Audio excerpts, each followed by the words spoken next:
What is up, guys? Turtle Gaming here, back with another video, and in today's video I'm going to be doing a review of Destiny 2 and my thoughts so far on the game. So without further ado, let's get straight into it.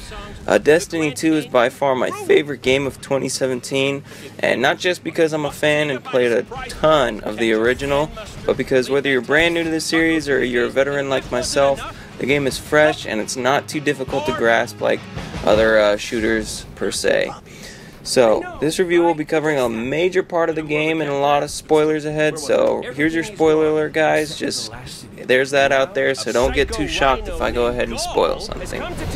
Let's get straight into it. Destiny 2 starts you off as your returning Guardian, or if you're making a new one, you're a new Guardian, coming into the tower with your light and your powers and all your loot, and except this time you have to fight. The enemy forces are coming onto your home territory and taking away everything you ever had that you worked so hard for in the last game. Your loot, they took away some of your friends, your light, your powers, but most importantly they took away your loot that you worked so hard for, so that's really annoying and a struggle to like come back from.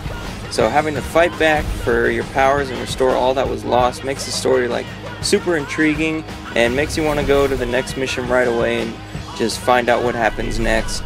And the great thing is, along your way from mission to mission and planet to planet, you'll encounter new faces and many new activities, such as patrols or strikes, lost sectors, which I call dungeons, and then there's adventures, patrols, and many other things that they brought into the game that you unlock along the way. So it's not like you have to wait till the end, or if it's all there at the beginning.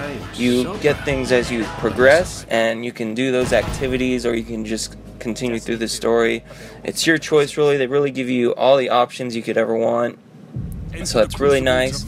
And all the different things they have their own little stories to tell, and give you more lore on the different characters or yourself, or really the background on the enemies you're fighting and that sort of thing. So it's really great that they don't have it in the third party like they did in the app with the first game. Like, it's all in game, which is super awesome.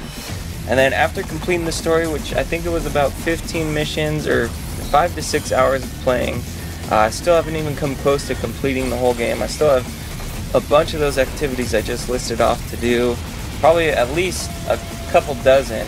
So it's going to be keeping you busy for a large portion of your time. Tons of endgame content. Once you beat it, it doesn't stop there. There's a ton of stuff to do, and new gear to get, and new characters to talk to. So stay tuned for that, and make sure you actually get to play through the whole story.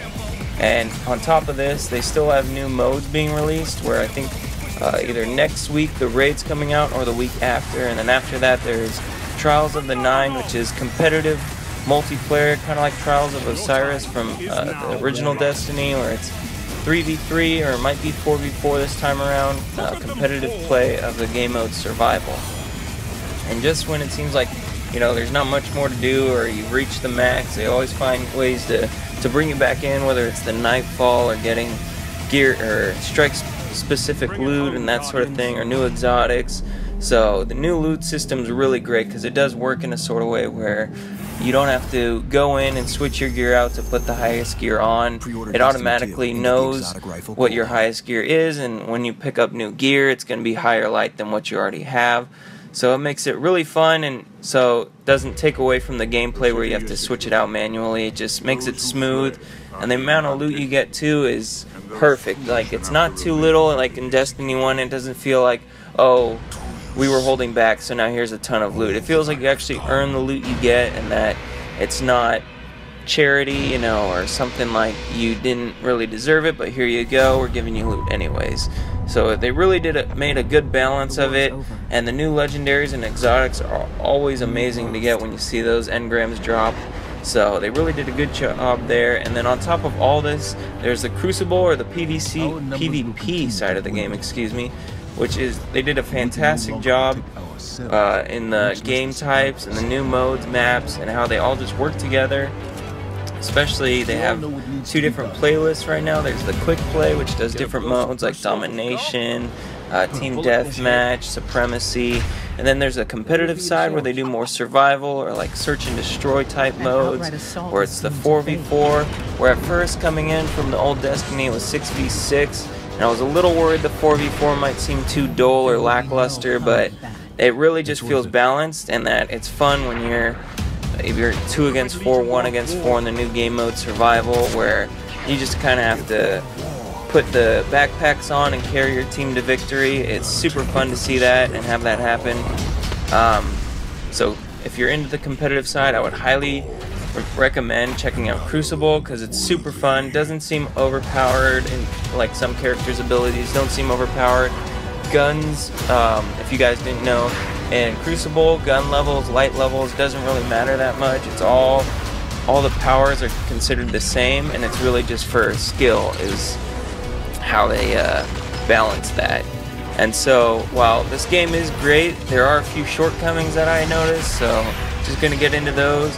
First off, it has a couple of bugs where you could either get glitched out of the game or taken to orbit, or the game ends for whatever reason. It's happened to me a couple times. Or if you're like myself and you have a PlayStation 4 Pro, there is a I guess it's a bug where the game will crash or it will freeze on whatever point you're at, and then basically it'll just close the app and you'll have to restart it. And sometimes, even for myself, it was happening where you'd get stuck on the same situation or level and you couldn't really progress after that. So after a few, like, it took some time either waiting or doing hard resets where it just took forever to get it back to normal. So that was really annoying, because it takes you out of the game, takes you out of whatever you're doing. If there's dialogue or a cutscene going on, it'll just freeze, close, and then you can't, you're like, oh well, it's over, might as well go play a different game. So it's a kind of bummer that that happened, but I think Bungie is looking, they know about the issue, they're looking to work on it. And then second, the story, while they had a ton of cinematics which totally changed the story and made it so much better than the first, that there were a couple things I noticed that kind of were took you out of the game, where your character doesn't say a single word, and it's kind of frustrating where, yeah, you're that silent hero type, which I know some people like because you don't get to pick your voice actor and that sort of thing, which is fine. But coming from the original Destiny, they had voice actors for your characters, so, and most people liked it, you know, when you didn't talk all the time, but when you did talk, it was significant and it actually played a part in the game. And they just took that out completely this game, which I feel like was a mistake. And then just the ending boss battle, while the whole game was fun, it just seemed like it was rather short, and the boss, he didn't feel too strong, or like this big bad person that took away all your powers ended up being this easy boss battle. And so that was kind of dull and kind of put me off a little bit. But you know, all in all, the game was amazing, and I don't have too many complaints. While there were these few issues, it doesn't make you want to stop playing Destiny 2. It's a huge upgrade from the original, and they have much more to come.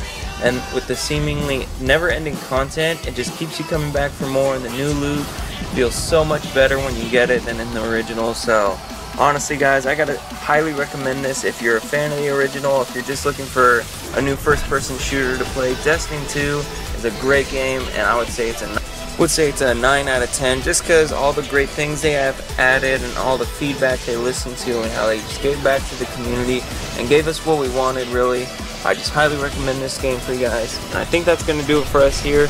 Let me know what you think, if you like the game, if you're excited to get it, what your character is, and all that, guys. So that's going to do it, and I'll see you in the next one. Peace.